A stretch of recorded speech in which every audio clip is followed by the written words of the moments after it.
तो दोस्तों नमस्कार। स्वागत है आपका अपने YouTube चैनल में। और आज हम बात करने जा रहे हैं एक ऐसे विषय के बारे में जो कि समाज या देश या किसी भी अर्थव्यवस्था के लिए बहुत इम्पोर्टेंट विषय है। और बात कर रहे हैं हम अपने मजदूर भाइयों की जो लेबर डे आज है, यानी आज 1 मई है। 1 मई का मतलब आज मजदूर दिवस है, लेबर डे मनाया जाता है भारत में, क्या पूरे विश्व में अंतर्राष्ट्रीय लेवल पर भी ये दिन मनाया जाता है मजदूर दिवस के रूप में। कई देशों में अवकाश भी होता है इस दिन, सरकारी छुट्टियां होती हैं। क्योंकि किसी भी अर्थव्यवस्था के लिए मजदूर जो होते हैं, मजदूर वर्ग होते हैं, बहुत बड़े मायने रखते हैं। चाहे वो किसी भी क्षेत्र में देख लो, उनके बिना कोई भी काम संभव है ही नहीं। आजकल चूंकि मशीनरी को टेक्नोलॉजी ने जगह ली है, लेकिन हम मजदूरी को भी किनारे नहीं कर सकते हैं, ये बात सत्य है। चूंकि मजदूर दिवस मनाया क्यों जाता है, इसके पीछे की घटना क्या है, उसके बारे में हम चर्चा करेंगे। और भारत में उसके लिए कानून क्या है और कब कब उसमें संशोधन किए गए, और मजदूरों के जो अधिकार हैं वो क्या हो सकते हैं और क्या हैं भारत में, ये हम आज उसके विषय में जानकारी करते हैं। तो मजदूर की दिवस की बात करें तो ये चूंकि घटना आज से बहुत पुरानी है, कि वहाँ से जहाँ से इसकी शुरुआत हुई घटना है,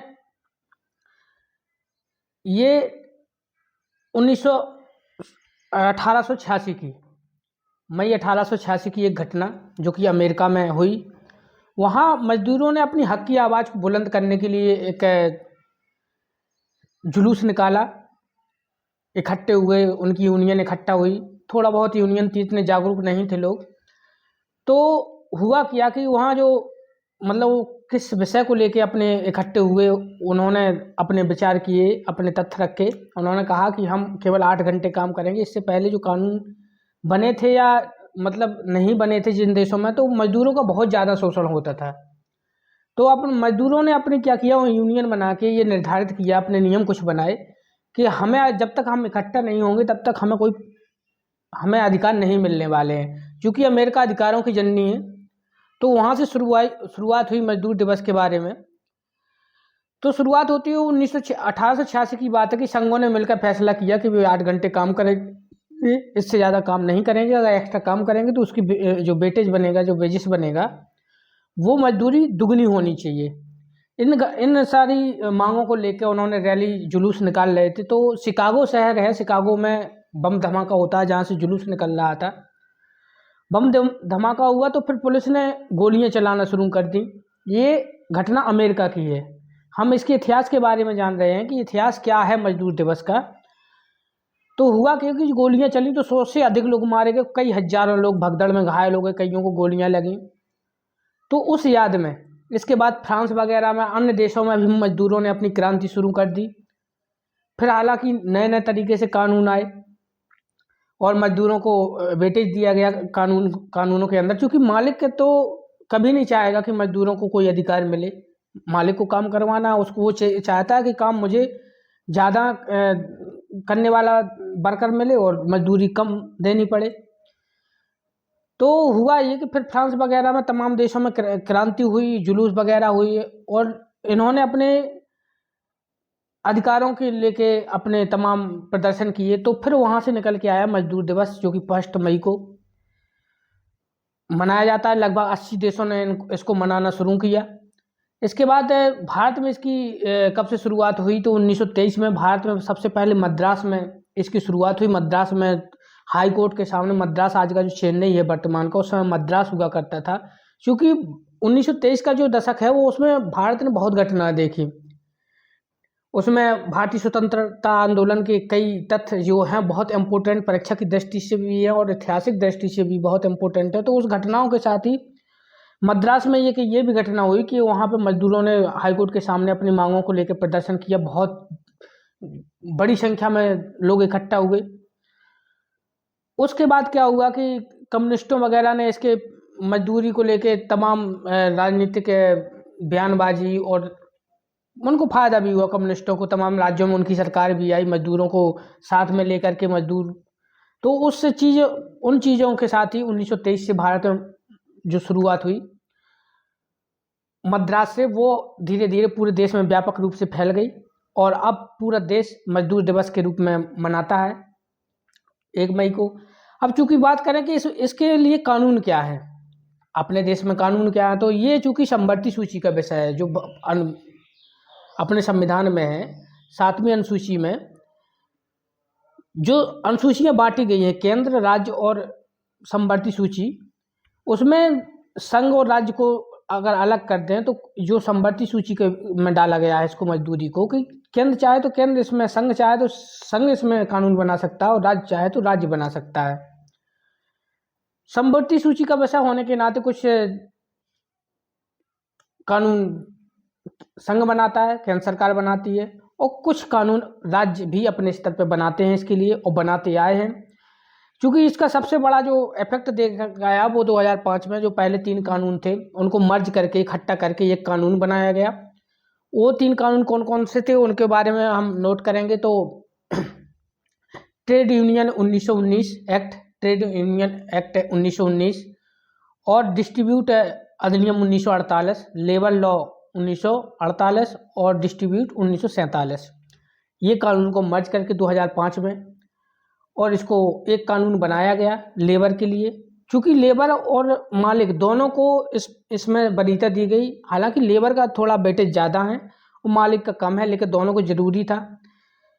क्योंकि एक स्थिति ऐसी भी बनती है, अगर लेबर को ज़्यादा आप वरीयता दोगे तो लेबर तो 100-150 काम कर रही है, मालिक एक है बेचारे को पूछताछ देंगे, ठीक है। तो उसके लिए वरीयता दी गई, उसको भी, जो मालिक है उसके लिए भी कॉन्ट्रैक्ट बेस पे जो वरीयता दी गई, उसके भी कुछ अधिकार हैं, लेबर के भी कुछ अधिकार हैं। तो जो समवर्ती सूची का विषय है, इसके कानून बनाने की ज़रूरत क्यों पड़ी? तो सामंजस्य बिठाने के लिए मजदूर वर्ग और जो व्यवस्थापक वर्ग है उसमें व्यवस्था बनाने के लिए इसकी ज़रूरत पड़ी, और मजदूरों के अधिकारों को सुरक्षित रखने के लिए ये बहुत ज़रूरी था कि कानून लाया जाए। और मालिक की सुरक्षा भी ज़रूरी है, जैसी मजदूर की सुरक्षा ज़रूरी है ऐसी मालिक की भी सुरक्षा ज़रूरी है। चूँकि मैंने अभी कहा कि जहाँ 100 मजदूर काम कर रहे हैं वहाँ एक मालिक भी होगा, अगर मजदूर चाहेंगे तो उसको कूट काट देंगे वहीं, लेकिन उसकी सुरक्षा के लिए भी कानून है और मजदूरों के अपने अधिकारों को लेकर भी कानून है। तो इनके जो अधिकार हैं उनको 2 श्रेणी में हम रख सकते हैं। नंबर 1 श्रेणी में, चूंकि क्या हुआ कि कम से कम मेरे हिसाब से 4 ऐसे तथ्य हैं जो प्रथम श्रेणी में रख सकते हैं। 2 श्रेणी मैंने बताई है। उसमें पहले नंबर पे बंधुआ मजदूरी पर रोक पूर्णता होनी चाहिए। चूंकि हमने किसी से कर्जा ले लिया, हम उसका कर्जा नहीं चुका रहे हैं, तो जब तक वो बंधुआ मजदूरी की तरह काम करना पड़ेगा, जब तक उसका कर्जा पूरा नहीं चुक जाएगा। ये स्थिति में इतनी भयंकर समस्या होती थी कि कई लोगों की तो ज़िंदगी निकल जाती थी काम करते करते एक ही व्यक्ति के यहाँ, लेकिन वो कर्जा नहीं चुका पाते थे, उससे मुक्ति मिल गई। दूसरे नंबर पे आता है मुआवजा देना पड़ेगा। अगर कार्यस्थल पे मजदूर की मौत हो जाती है तो मुआवजे का प्रावधान उसके लिए है भारतीय कानून में, जो 2005 में एक बनाया गया। मतलब तीनों कानूनों को इकट्ठा करके मर्ज करके एक कानून बनाया गया। उसमें ये व्यवस्था की गई है कि अगर घटना कार्यस्थल पे अगर मजदूर की मौत होती है या अंग प्रत्यंग उसका भंग होता है तो उसके लिए मुआवजे की राशि मालिक प्रदान करेगा, ये व्यवस्था की गई। और समय पे वेतन, ये बहुत बड़ा ज़्यादा ज़रूरी है, समय पे वेतन भी देना पड़ेगा। ये तीसरे नंबर का हो गया। और चौथे नंबर की बात करें तो बिल्डिंग रूल जो होते हैं कि बिल्डिंग अगर मान ली 5-6 मंजिल ऊपर है तो धूप है वगैरह है, इसके लिए बिल्डिंग रूलों का प्रावधान किया गया कि जहाँ वर्कर काम कर रहा है उसकी व्यवस्था ठीक ठाक होनी चाहिए, वहाँ गंदगी नहीं होनी चाहिए। इसके अलावा उनके अधिकारों को सुरक्षित रखने के लिए कुछ और भी नियम है जो दूसरी कैटेगरी में, उनकी बारे में चर्चा करने जा रहे हैं। तो नंबर 1 पे आता है कि 8 घंटे से ज़्यादा काम नहीं किया जाएगा, नहीं करा सकते हैं, ये कानून कहता है। ये चूँकि मैं बता क्यों रहा हूँ, अपने मजदूर वर्ग, भारत एक ऐसा देश है, विकासशील देश है, जहाँ मजदूर वर्ग बहुत मतलब बड़ी जगह रखता है और सबको कानून की जानकारी नहीं होती है। कानून की जानकारी होना भी ज़रूरी है, उसका पालन भी होना ज़रूरी है। कानून की जानकारी के अभाव में उसका पालन भी नहीं हो पाता। कई जगह अभी ऐसा भी होता है कि बंधुआ मजदूरी टाइप की अभी चल रही है। हालांकि बहुत ज़्यादा सुधार हुआ है, भविष्य में जैसे जैसे लोग शिक्षित होंगे तो बहुत ज़्यादा सुधार होने की संभावना और हो जाएगी। तो 8 घंटे से ज़्यादा काम नहीं करवाया जाएगा एक दिन में, और हर 4 घंटे के बाद 30 मिनट का उसको ब्रेक, लंच टाइम यानी कह सकते हैं, ब्रेक दिया जाएगा, आराम दिया जाएगा।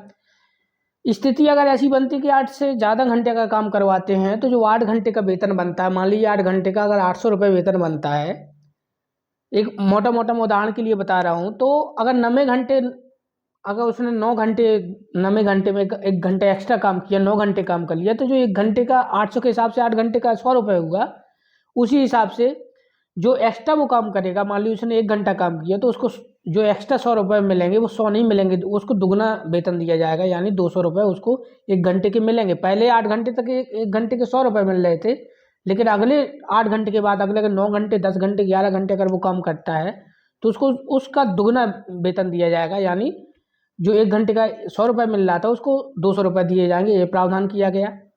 इसके अलावा दूसरे नंबर पर वेजेस एक्ट के तहत यदि 8 घंटे से ज़्यादा काम करते हैं तो ओवर टाइम में दुगनी ये व्यवस्था की जाएगी वेतन की। ये उसी में प्रावधान किया गया। तीसरे नंबर पर गर्भवती महिला को से काम नहीं लिया जाएगा। ठीक है, अगर कोई महिला गर्भवती है तो उससे काम नहीं ले सकते हैं आप। काम लेना, अगर मान लीजिए आप उसको कॉन्ट्रैक्ट बेस पे अपनी कंपनी में या कहीं फैक्ट्री में या कहीं अगर लगाए हुए हैं, तो गर्भ के समय से पहले वो बाद में उसको अवकाश देना पड़ेगा आपको, और उसका जो वेतन बनता है वो भी आपको देना पड़ेगा। ये नियम है गर्भवती महिलाओं के लिए।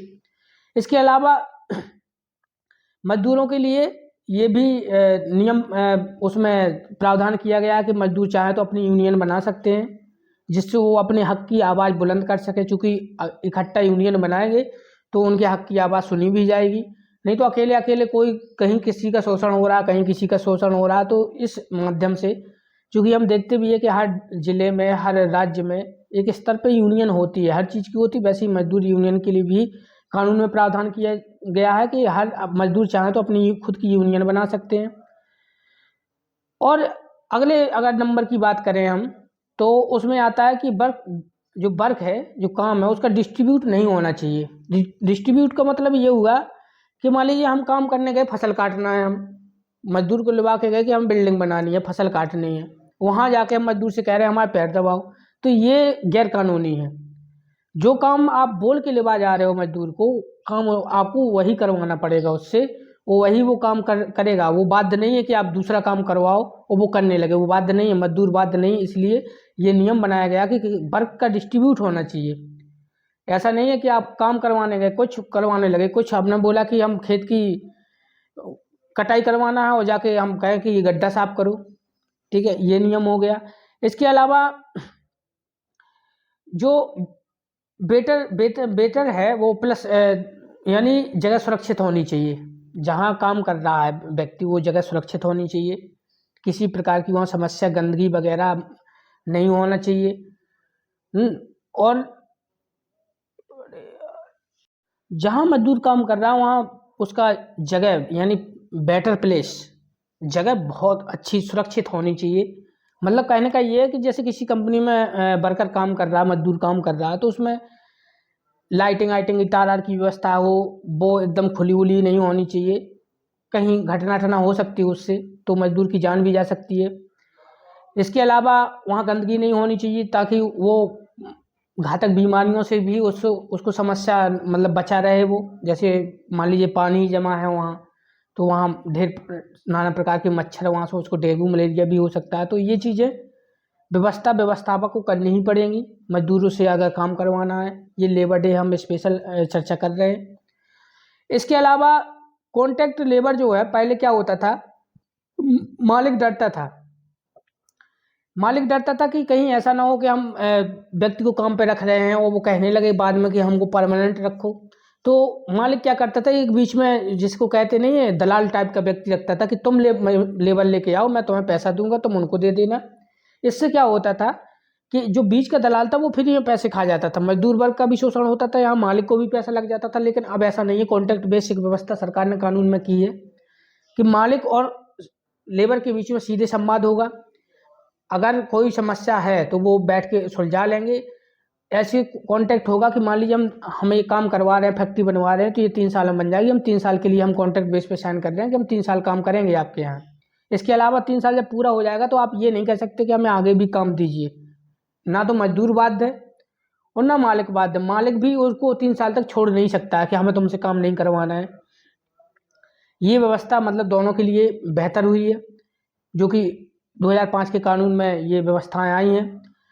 अब सीधे कांटेक्ट हो जाता है तो दोनों को फ़ायदा होता है, मालिक को भी फ़ायदा होता है, लेबर को भी फ़ायदा होता है, ये चीज़ें हो गई। इसके अलावा अगर लेबर को हटाना है तो सरकार को सूचना देना हो पड़ेगा। हालांकि ऐसा इसके लिए कंडीशन है, ऐसा नहीं है कि हम ड्राइवर रखे हैं और हम अपने काम ऑफिस में वर्क पे आ गए, काम करने लगे और ड्राइवर जाके अपने ससुराल घूम रहा है गाड़ी लेके, अपनी सालियों को घुमा रहा है, तो इस पे लागू नहीं होता है। क्योंकि जो लेबर होगा उसको हटाना है तो हम सरकार को सूचना देगी। इसकी कंडीशन क्या है कि अगर आपके यहाँ आपकी कंपनी में 100 से ज़्यादा कर्मचारी काम कर रहे हैं, ठीक है, तब ये व्यवस्था लागू होती है कि अगर आपको लेबर को हटाना है तो आपको सरकार को जानकारी देनी होगी, उसका कारण बताना होगा कि हम क्यों हटा रहे हैं। ऐसा नहीं है किसी व्यक्ति विशेष की बात करें, अरे यार हम बैठ जाएं, किसी के यहाँ काम कर रहे हैं बैठ जाएं, ने क्यों हटा दिया, तो ये व्यवस्था यहाँ लागू नहीं होती है। अब भाई हम ऑफिस में काम कर रहे हैं, हमारी हमारी गाड़ी लेके ड्राइवर गया, अपनी साली वाली को घुमा रहा है, सब चीज़ें हो रही हैं, ठीक है, बात आएगी तो बात तो यही आएगी कि फलां की गाड़ी में यार घूम रहा है कोई, तो बदनामी तो उसकी होगी, इसलिए हमने हटा दिया। तो इस चीज़ को लेके जो प्रावधान है उसके बारे में मैं आपको उदाहरण के लिए समझाना चाहता हूँ, इसलिए मैंने उदाहरण दिया है। इसके अलावा मतलब क्या हुआ कि जैसे मान लीजिए कि एक वेटेज यहाँ हमने देखे, नियम देखे, इसमें मालिक और लेबर दोनों को मजबूत करने का प्रयास किया गया है। लेकिन अपने यहाँ भारत में क्या है कि भारत में मजदूर के लिए कुछ ज़्यादा ही वेटेज है। उन वेटेज के कारण जो विदेशी कंपनियां हैं वो भारत में आने से कतराती हैं, क्योंकि लेबर के लिए इतने कानून, इतने नियम लगा दिए गए हैं कि इतनी व्यवस्थाएं करना बहुत मुश्किल है। तो जो विदेशी कंपनियां हैं वो भारत में आना ही नहीं चाहती हैं। तो अभी कोविड में जो मतलब जैसे ही कोविड आया तो चीन से जैसे ही कोविड निकला और तमाम देशों में फैला, पूरी दुनिया में फैला, हजारों मौतें हुई, तो उसमें क्या हुआ कि चीन से जो कंपनियां थी वो भागने लगी। तो भारत ने क्या सोचा, भारत ने सोचा जो कंपनी चीन से भागने, क्यों ना हम अपनी ओर इसको आकर्षित करें। तो सबसे पहले राज्य आया हमारा यूपी।